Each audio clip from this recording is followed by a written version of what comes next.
So hello viewers, welcome on virtual learning with Anand Jaiswal. तो आज हम लोग बात कर रहे हैं और बात यही कर रहे थे कि कार्बन एवं उनके यौगिक या कार्बन एवं उसके यौगिक, जहां पर हम लोग बात किए थे कि कार्बन कैसी प्रॉपर्टी से कैसे बॉन्ड बनाने की क्षमता रखता है और कैसा बॉन्ड बनाता है। अगर बात की जाए तो हमने पिछले लेक्चर्स में बताया था कि कार्बन जो है कि कोवैलेंट बॉन्ड बनाता है। अब कोवैलेंट बॉन्ड से रिलेटेड कुछ प्रॉब्लम बच्चों के दिमाग में चल रहा था, जहां की हमको बात करनी जरूरी है। और कोवैलेंट बॉन्ड को हिंदी में बोलते हैं बाबू सहसंयोजक आबंध या सहसंयोजक बंध। तो अगर ये लिखना चाहो तो ये लिख लो, कोवैलेंट बॉन्ड को क्या बोलेंगे? सहसंयोजक आबंध। अब समझिएगा कि सहसंयोजक आबंध होते क्या है। पिछले लेक्चर्स में भी आपको पढ़ाया गया था कि जब परस्पर इलेक्ट्रॉन के साझा से बने बंध को सहसंयोजक बंध कहते हैं। अब ये तो डेफिनेशन हो गया। बच्चों के दिमाग में ये था कि सर ऑक्सीजन और ऑक्सीजन के बीच में जो दो बंध बनाए, क्या उससे भी अधिक बंध बन सकता है क्या सहसंयोजक बंध? बिल्कुल बनता है। तो सहसंयोजक बंध के प्रकार तीन हैं। अगर हम बात करें तो पहले बात करेंगे सिंगल बॉन्ड। क्या बोलेंगे? सिंगल बॉन्ड, जहां पर दो इलेक्ट्रॉनों का साझा होगा और यहां पर ये बंध बनेगा कुछ इस प्रकार। यहां पर अगर सिंगल बॉन्ड ऐसे देखेंगे तो एक किसी और का और एक किसी और के साझा से बनेगा। वही दूसरी बात की जाए कि डबल बॉन्ड, और ये डबल बॉन्ड बनेगा दो बंध, इसमें एक इसके लिए साझा होगा, इसमें एक इसके लिए साझा होगा, जो कि हमने ऑक्सीजन में देखा था। और तीसरा बाबू ट्रिपल बॉन्ड, और ये ट्रिपल बॉन्ड भी बनेगा। और ट्रिपल बॉन्ड बनने के बाद हम बात करेंगे कि एक, दो और तीन, यहां पर भी दूसरे का और ये दूसरे का, ये दूसरे का, ये दूसरे का, ये दूसरे का, ये दूसरे का, दूसरे का मतलब कहने का मतलब ये है कि जो दो तत्वों के बीच में ये बंध बनेगा, एक इसका इलेक्ट्रॉन होगा, एक इधर का इलेक्ट्रॉन होगा। क्योंकि हम पढ़ चुके हैं सहसंयोजक बंध का कहानी ही यही है, परिभाषा ही यही है कि इलेक्ट्रॉन का परस्पर साझा, अर्थात कि परस्पर इलेक्ट्रॉन के शेयरिंग से बना बंध क्या कहलाएगा? सहसंयोजक बंध। अब हमने कुछ यौगिक बनाए थे और कुछ यौगिक या कुछ हमने बंध को बनाकर दिखाए थे। जैसे हमने बोला था कि जस्ट इमेजिन दैट कि अगर हम बात करें कि H2 में ये बंध देखने को मिलेगा, एग्जाम्पल हमने लिया था। और हमने यहीं पे कहा था कि यहाँ पे ऑक्सीजन भी हमने लिया था कि O2 में बनेगा। आज हम लोग बात करेंगे कि N2 में कैसे बनेगा, और N2 के साथ साथ हम बात करेंगे कि NH3 में कैसे बनेगा, और यहीं पर हम बात करेंगे कि Cl2 में कैसे बनेगा। तो आज इन कंपाउंड को, अर्थात इन यौगिकों को देखा जाए कि इनके बीच कोवैलेंट बॉन्ड कैसे बनेगा। हम जानते हैं कि बॉन्ड बनने का कारण ही है कि स्टेबिलिटी को प्रदान, अर्थात स्टेबिलिटी को अटेन करना, अर्थात कि इनर्ट गैस कॉन्फ़िगरेशन के बराबर जो तत्व है वो अपनी स्टेबिलिटी वहां तक पहुंचाना चाहती है। इसी कारण वो बॉन्ड बनाकर इलेक्ट्रॉन ले देकर बराबर करती है।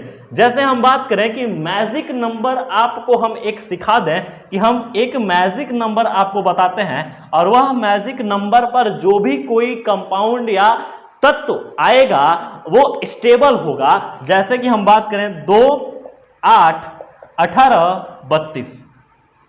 अब जो दो, जिसके पास सिर्फ और सिर्फ दो इलेक्ट्रॉन है, जैसे कि हीलियम, तो हीलियम एक अक्रिय गैस होने के कारण हीलियम स्टेबल हो जाता है। अर्थात अगर कोई हीलियम के बराबर दो इलेक्ट्रॉन अपने पास अटेन कर ले रहा है, जैसे कि हाइड्रोजन, तो वो भी स्टेबल हो जाता है। उसी प्रकार 8 भी है, उसी प्रकार 18 भी है, उसी प्रकार 32 है।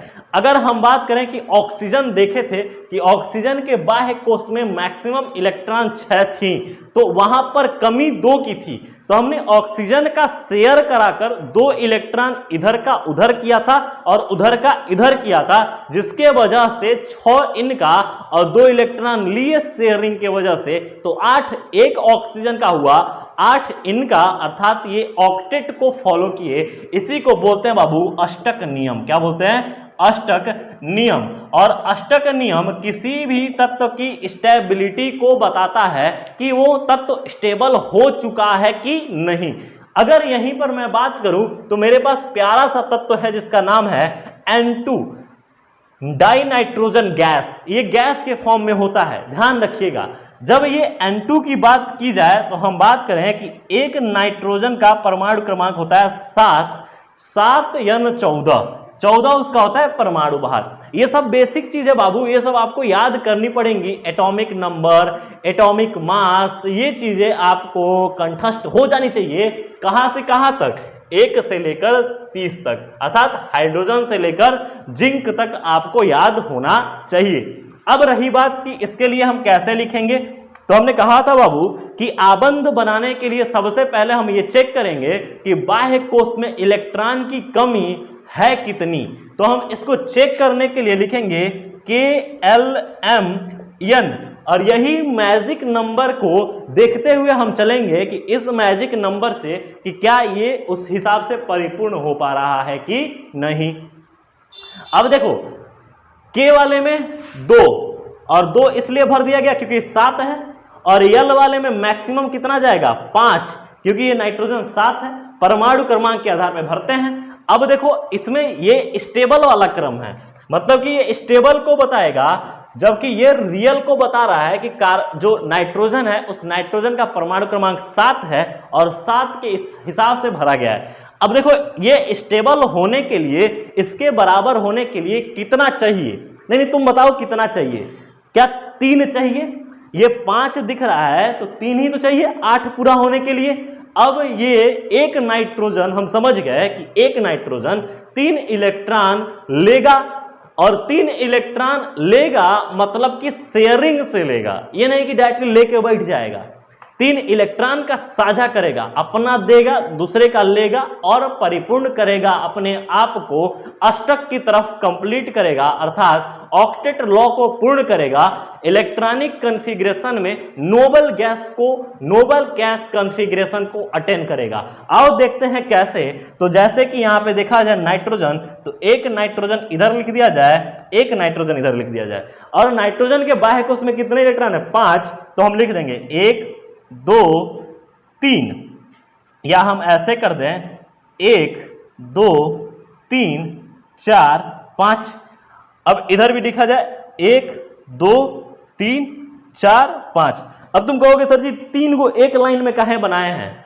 3 को एक लाइन में इसलिए बनाए हैं क्योंकि यहां पर 3 की कमी है, और इस 3 को बढ़ा दिया जाए, अर्थात 3 को शेयर कर दिया जाए, इसको 3 इलेक्ट्रॉन मिल जाए तो ये स्टेबिलिटी को अटेन कर लेगा।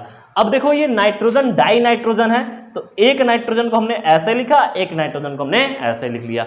अब रही बात कि इसके बीच में बंध बनाने की, तो हाई वाला इससे जाके जुड़ जाएगा, हाई वाला इससे जाके जुड़ जाएगा, हाई वाला इससे जाके जुड़ जाएगा। अब ये इलेक्ट्रॉन कूद कर बीच में आ जाएगा। अब ये देखो, ये यहां आ गया, ये यहां आ गया, इसी प्रकार यहां पर कूद के ये आ गया यहां पे, इसी प्रकार ये भी कूद के यहां आ गया और ये यहां पे। अब रही बात, देखना बाबू मजेदार, हमने कहा था कि कोवेलेंट बॉन्ड में ट्रिपल बॉन्ड भी बनेंगे, और देखो ट्रिपल बॉन्ड बन भी गए। अब इसको एक गोले से घेर लिया जाए, तो इस गोले से घेर कर गिनो, तो गिनने के बाद पता चलेगा 1 2 3 4 5 6 7 8। क्या इसके बाह्य कोश में, नाइट्रोजन के बाह्य कोश में 8 इलेक्ट्रॉन आ गया? अब तुम कहोगे सर इसके बारे में भी चेक कर लिया जाए, तो हम इसके बारे में भी चेक कर ले रहे हैं। देखो, अब यहां से देखो 1 2 3 4 5 6 7 8, क्या अष्टक को पूरा कर लिया? अर्थात जो नाइट्रोजन, एक नाइट्रोजन, ये हम जो लिखे यहां पर 3 की कमियां थी, ये एक दूसरे से साझा करके अपनी कमियों को पूर्ण करके राजा के बराबर कर लिया। राजा कौन है? नोबल गैस, जो किसी से मतलब नहीं रखता है, अर्थात वो अपने कोश में परिपूर्ण है। उसी प्रकार ये भी अपने आप को परिपूर्ण कर लिया। क्या मेरी बात समझ में आ रही है? कोई दिक्कत यहाँ पर नहीं। अब एक और है जो अमोनिया है, वो देखा जाए। अच्छा, तुम्हारे दिमाग में क्वेश्चन बन रहा होगा कि सर जी क्या नाइट्रोजन मात्र 3 ही इलेक्ट्रॉन शेयर कर सकता है? तो हाँ, नाइट्रोजन बड़ी छोटा एलिमेंट है। बात समझ में आ रही है कि जो 3 को बस देता है, लेता है, 2 को अपने पास बचा के रखता है। वो बहुत एक्सेप्शनल केस में जब अमोनियम आयन बनाता है तो बहुत दर्द में एक और साझा करता है और बनाता है NH4+। बात समझ में आ रही है? तब वही एक कंपाउंड बनता है। बाकी कोई भी नाइट्रोजन जहां भी रहेगा या तो नाइट्रोजन NH2 बनाएगा, NH3 बनाएगा या NH4 बनाएगा, लेकिन अगर किसी और से जुड़ेगा तो उतना बड़ा कंपाउंड नहीं बनाएगा। अब रही बात कि यहाँ पे अमोनिया जो NH3 लिखा हुआ है, इस NH3 में भी देखा जाए कि कैसे कोवेलेंट बॉन्ड को हम देखेंगे और समझेंगे। आप यहां पर देखिए NH3 लिखा हुआ है, इस NH3 को हमने यहां लिख दिया।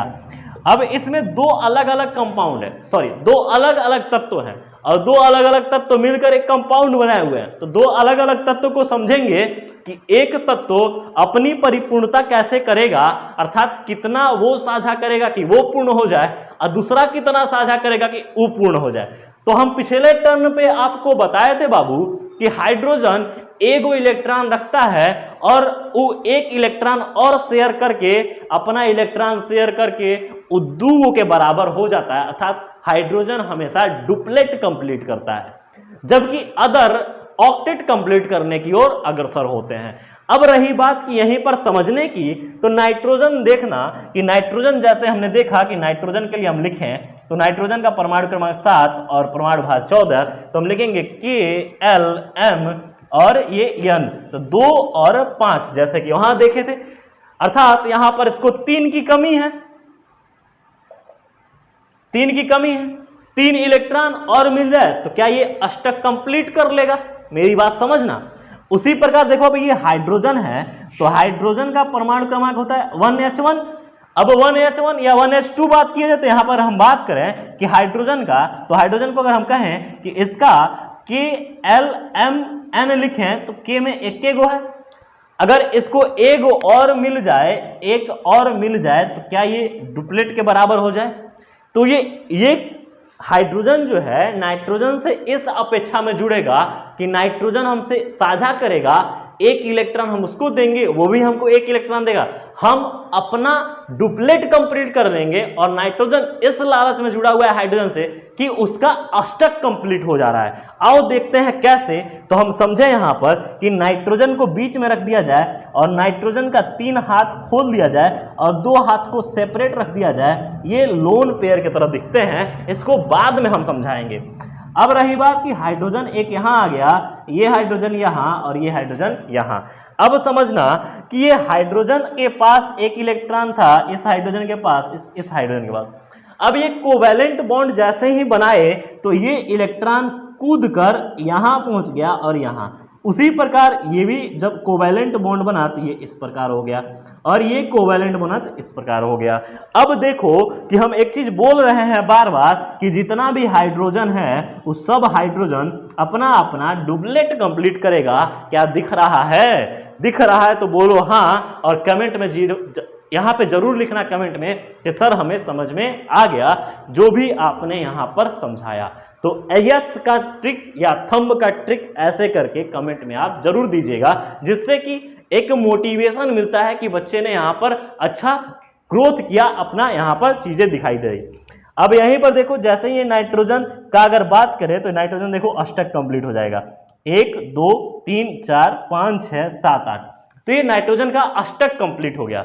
अब इसी प्रकार हम Cl2 को देखेंगे और ये Cl2 का आपको दे रहे हैं बाबू होमवर्क में, करके आप कमेंट बॉक्स में जरूर लिखिएगा कि Cl2 का हमने इलेक्ट्रॉन के तरह इलेक्ट्रॉन को बैलेंस करते हुए लुईस कौशल के आधार पर हमने उसके कोवेलेंट बॉन्ड से उसको पूरा संतुलित कर लिया। ये बात ध्यान रखिएगा, इसको कर लीजिएगा। तो अब इतनी ही बातों पे अब हम लोग मिलेंगे अगली क्लास में। तब तक के लिए पढ़ते रहना है, क्वेश्चंस करते रहना है, आपको और बेहतर करते रहना है। तब तक के लिए मुलाकात करेंगे नेक्स्ट लेक्चर में। So thank you बेल्सियंस।